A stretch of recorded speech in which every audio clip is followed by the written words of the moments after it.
Racist Karen called the cops on a black man for trespassing in his own pool. But when officers arrived and realized who he was, the tables turned so fast that even she couldn't believe what happened next. The stillness of the evening was perfect. The glow from the underwater pool lights cast rippling shadows on the patio, and the soft hum of crickets filled the air.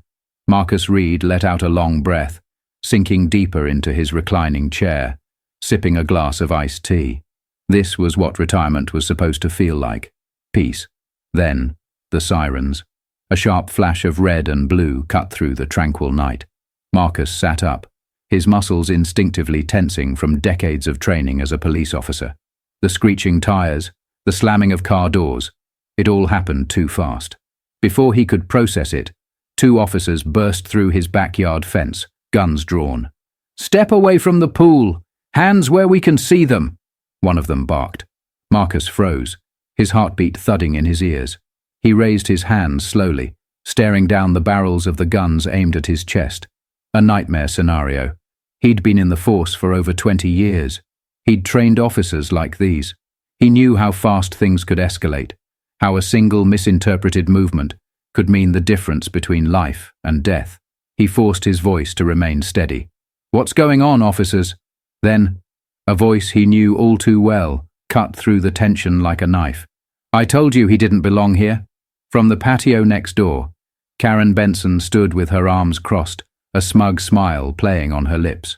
Dressed in a designer robe, she took a slow sip from her wine glass, reveling in the chaos she'd created. Marcus's stomach churned. Not again. Karen turned to the officers, her voice dripping with mock concern. "I saw him sneaking around earlier. He's been jumping the fence using the pool when no one's home. I knew something was off." One of the officers, a younger cop with a nervous grip on his firearm, glanced between Marcus and Karen. His doubt was dangerous. Marcus remained calm, but inside, anger simmered beneath the surface. He had worked his whole life to serve and protect, only to end up on the receiving end of a gun in his own home. Before he could respond, the other officer, an older man with sharp eyes, squinted at Marcus. Something flickered in his expression. Recognition. "Wait a second. Marcus Reed?" A pause. A shift in the air. Marcus nodded once. "Yeah." The officer lowered his gun slightly, turning to his partner. "You don't know who this is?" "Former detective.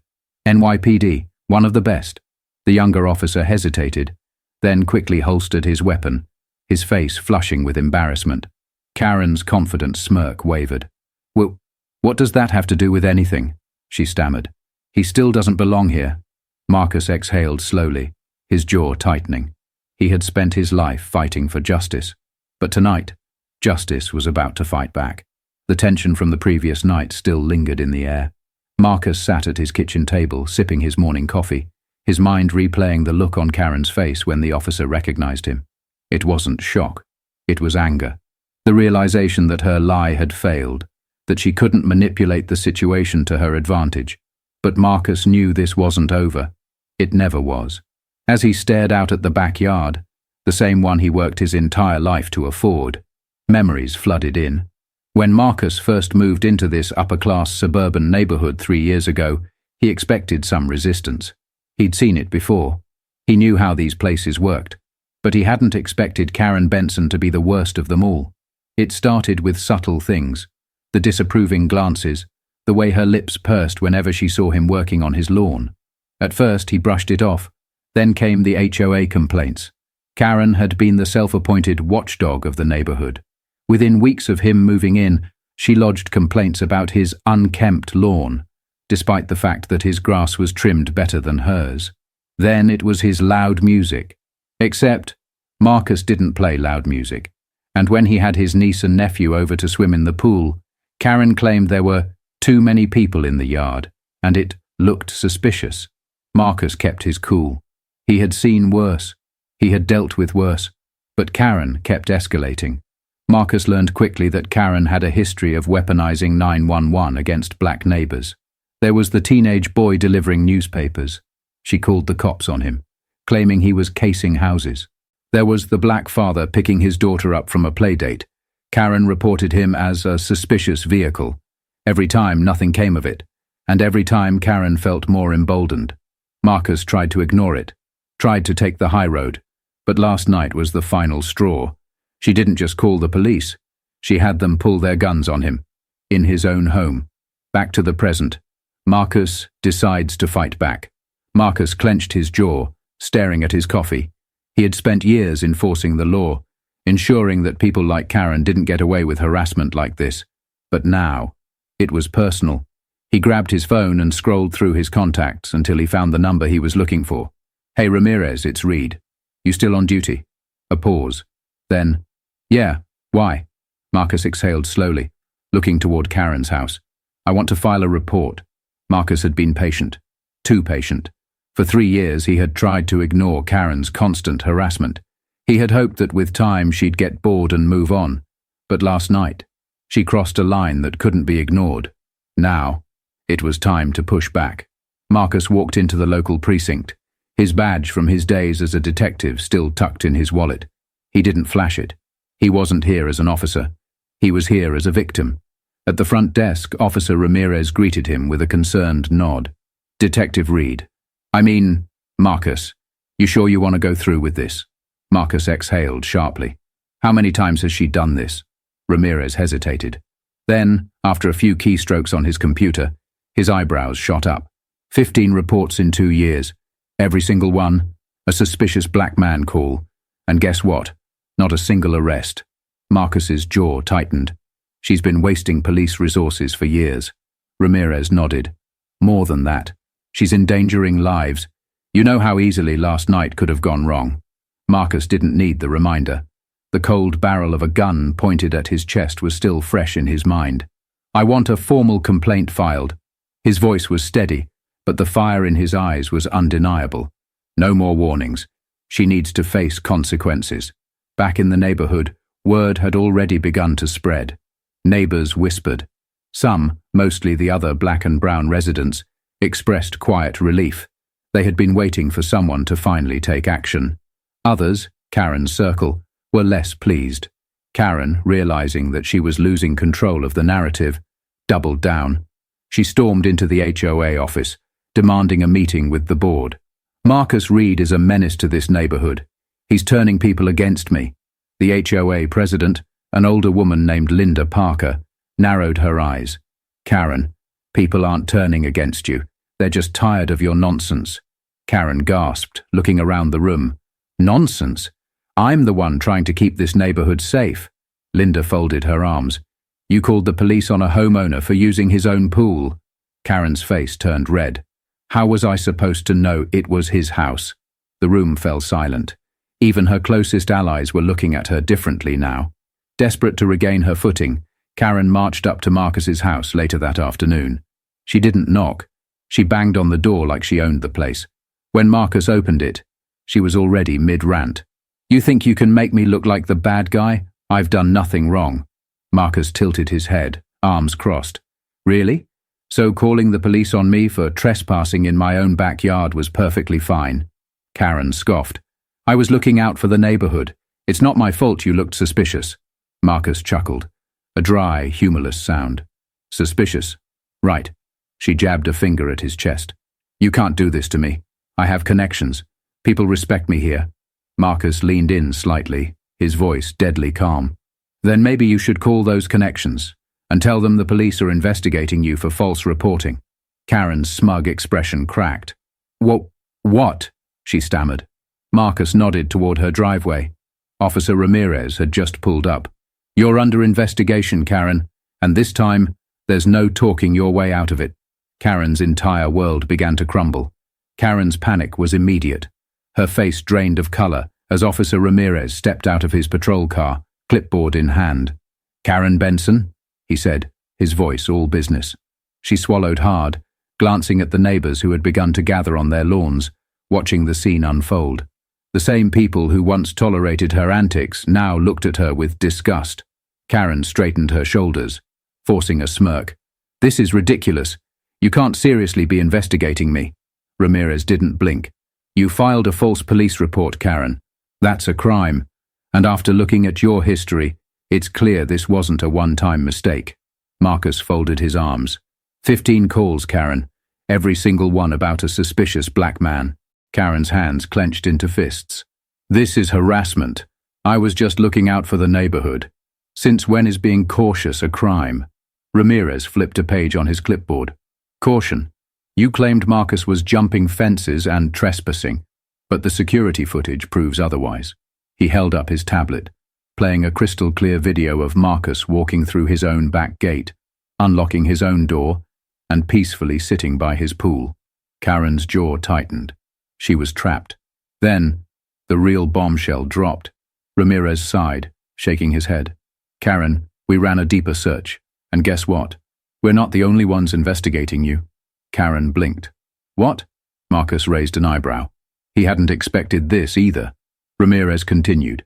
A civil rights organization filed a complaint against you 2 months ago. You were flagged for racially profiling black homeowners and guests in multiple communities you've lived in. Karen's entire body went rigid. That's a lie. Ramirez ignored her.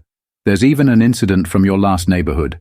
A family filed a report saying you falsely accused their teenage son of breaking into their home when he was using his own key. Marcus let out a slow breath. So this wasn't new. She'd been doing this for years.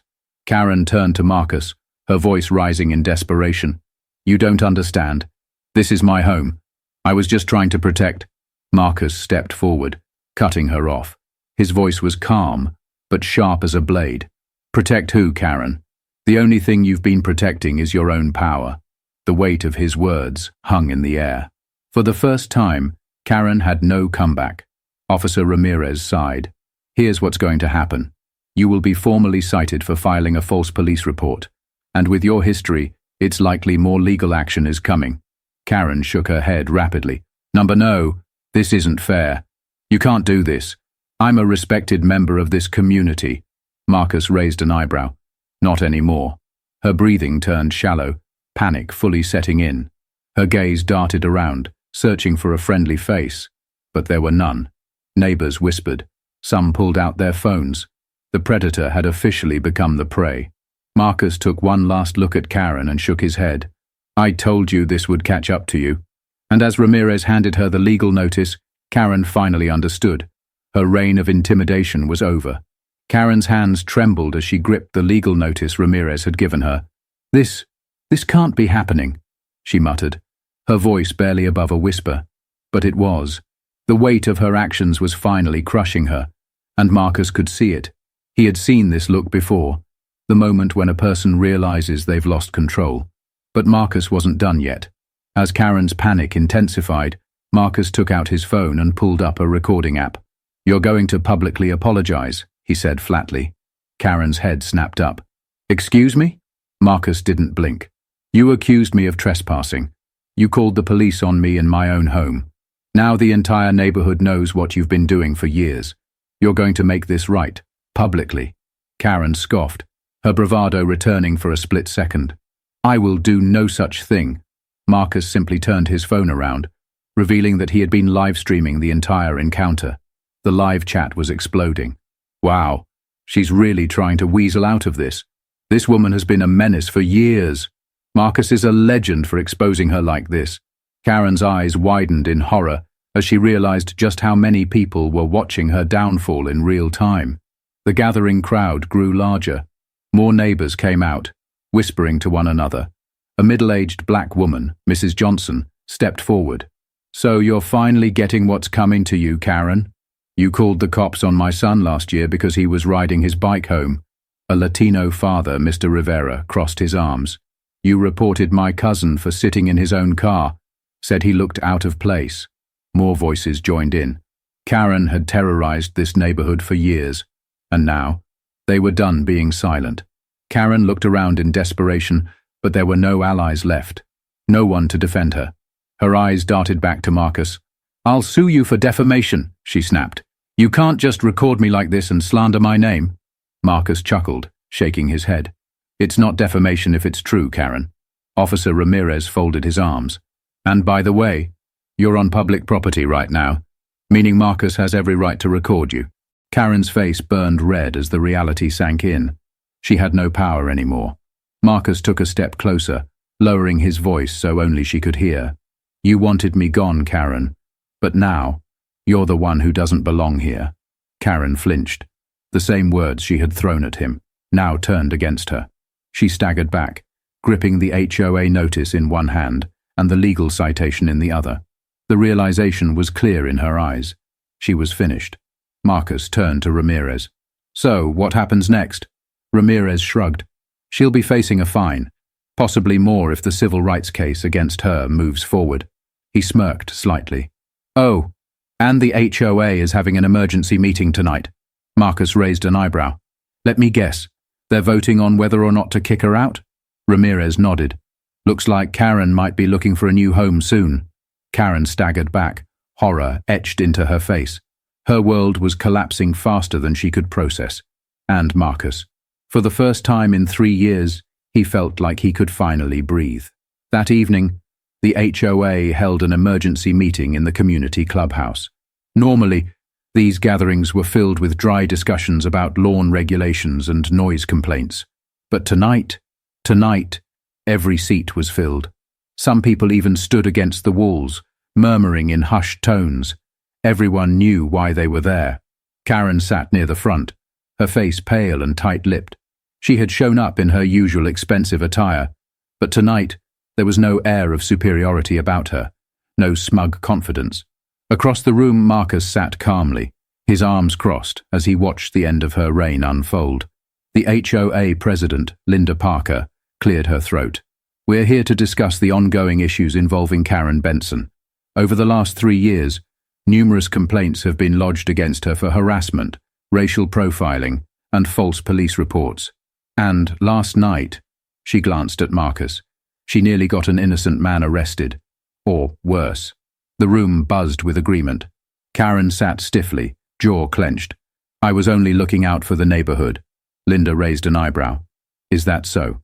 Because according to public records, you've done this before, in your last neighborhood, and the one before that. Karen's eyes darted around the room, her breath coming faster. Linda continued. The HOA board has reviewed the complaints and legal citations against you, and we have reason to believe your presence in this community is a liability. Marcus watched as Karen's mask cracked. You can't kick me out, she burst out, her voice shrill. I have rights. This is my home. Linda held up a folder. You signed an HOA agreement when you moved in. Section 4.3 states that any resident engaging in discriminatory harassment or conduct that endangers others may be subject to expulsion by community vote. Karen's mouth opened and closed, but no words came out. Linda turned to the audience.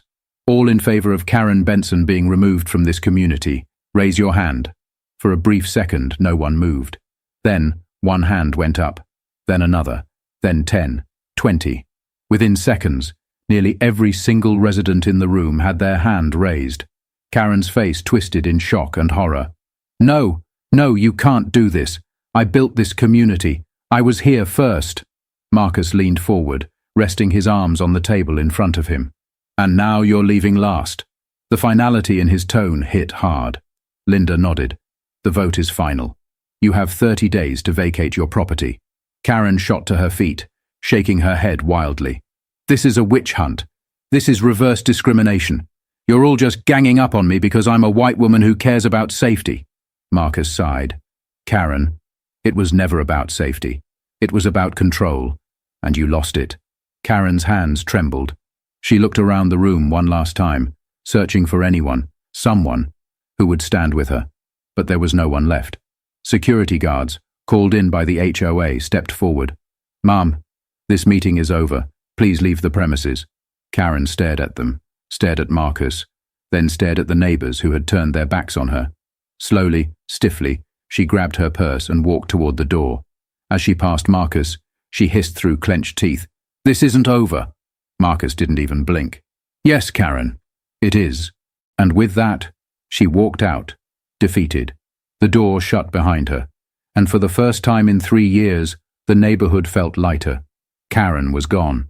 For years, she had ruled the neighborhood with intimidation, using her privilege to harass, accuse, and manipulate.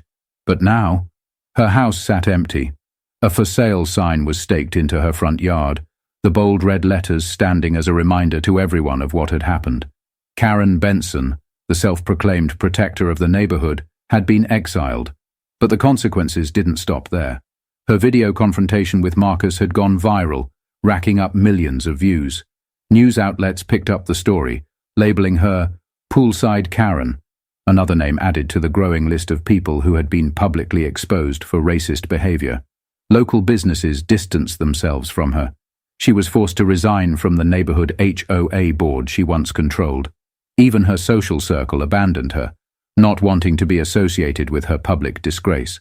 Marcus had heard through the grapevine that she was struggling to sell her home. No one wanted to live in a place with her reputation attached to it. In the end, she had done this to herself. With Karen gone, things changed. For the better. The once hostile HOA meetings became productive discussions instead of battlegrounds. The black and brown families who had once lived in quiet fear now enjoyed their homes in peace. The community pool, the very place Karen had tried to police, became a symbol of the neighborhood's newfound unity. One evening, Marcus sat by the pool, watching the children splash and laugh. A young black boy, no older than 10, swam up to him. "Mr. Reed?" the boy asked hesitantly.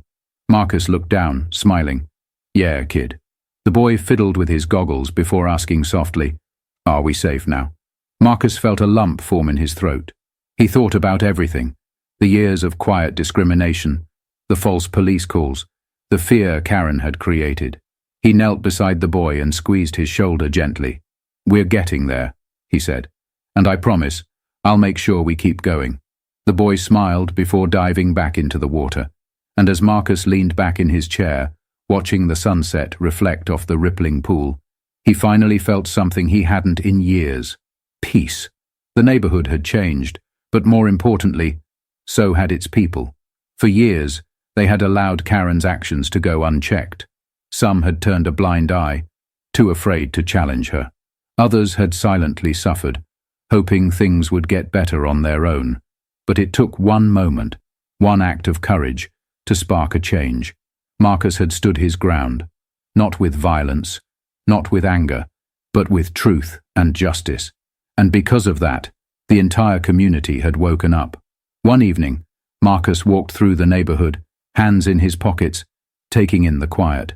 The world wouldn't change overnight. There would always be another Karen somewhere, ready to abuse their power, ready to use fear as a weapon. But now, people were fighting back. As he reached his driveway, his phone buzzed. A message from the mayor's office popped up. "We'd love for you to speak at the city council meeting next week.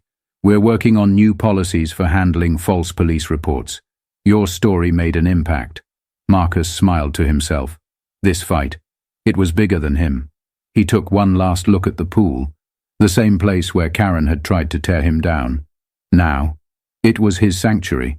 As he stepped inside, he said just 4 words to himself, letting them settle in the air. "This is only beginning."